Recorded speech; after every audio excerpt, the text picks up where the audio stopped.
UPA സർക്കാരിന്റെ സാമ്പത്തിക കെടുകാര്യസ്ഥത തുറന്നുകാട്ടി ധവളപത്രം. പണപ്പെരുപ്പം പെരുകിയതും കിട്ടാക്കടം വർദ്ധിച്ചതും നിക്ഷേപം മുരടിപ്പുമെല്ലാം ധവളപത്രത്തിൽ അക്കമിട്ട് നിരത്തുന്നു. 2008 സാമ്പത്തിക മാന്ദ്യം ബാധിക്കാതിരുന്നിട്ട് കൂടി രാജ്യം പാപ്പരായെന്നും ധവളപത്രത്തിൽ വിശദീകരിക്കുന്നുണ്ട്.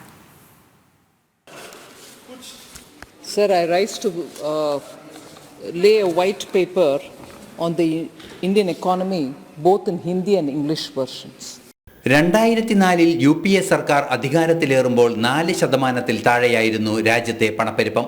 ചരിത്രത്തിലാദ്യമായി 12.3% എന്ന പണപ്പെരുപ്പ് നിരക്കിലേക്കാണ് 2010 UPA കൊണ്ടെത്തിച്ചത്.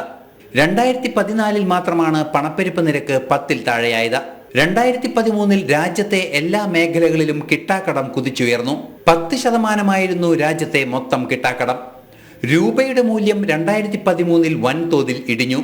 റവന്യൂ കമ്മി 6.3 എന്ന ഉയർന്ന തോതിലെത്തിയതും ധനക്കമ്മി 7.9 എന്ന നിരക്കിൽ ഉയർന്നതും 2008-2009 സാമ്പത്തിക വർഷത്തിലാണ്.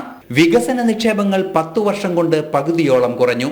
NDA സർക്കാരിന്റെ 23-24 സാമ്പത്തിക വർഷം 28% വികസന നിക്ഷേപ മൂലധന ചെലവുകളിലേക്കായി വകയിരുത്തപ്പെട്ടത്. NDA സർക്കാരിന്റെ കാലത്ത് ദേശീയപാത 1,45,000-ലേറെ കിലോമീറ്ററായി ഉയർന്നു. 1,00,000-ൽ താഴെ മാത്രമായിരുന്നു NDA സർക്കാരിന് മുൻപ് ദേശീയപാതയുടെ മൊത്തം ദൈർഘ്യം. എയർപോർട്ടുകളുടെ എണ്ണം 74-ൽ നിന്ന് 149 ഉയർത്താൻ NDA സർക്കാരിന് സാധിച്ചു. റെയിൽവേ ഇലക്ട്രിഫിക്കേഷൻ ഇരട്ടിയിലേറെ വർദ്ധിച്ചു. 2008 മാന്ദ്യം ബാധിക്കാതിരുന്നിട്ടുകൂടി രാജ്യത്ത് UPA സർക്കാരിന്റെ കാലത്ത് സമ്പദ് വ്യവസ്ഥ തളർന്നുവെന്നും ധനമന്ത്രി ധവളപത്രത്തിലൂടെ വ്യക്തമാക്കുന്നു. ധനക്കമ്മിയും റവന്യൂ കമ്മിയും വൻതോതിൽ കുറയ്ക്കാനായതും NDA സർക്കാരിന്റെ നേട്ടമായി ധവളപത്രത്തിൽ വിലയിരുത്തുന്നുണ്ട്. ന്യൂസ് ഡെസ്ക്, ജനം.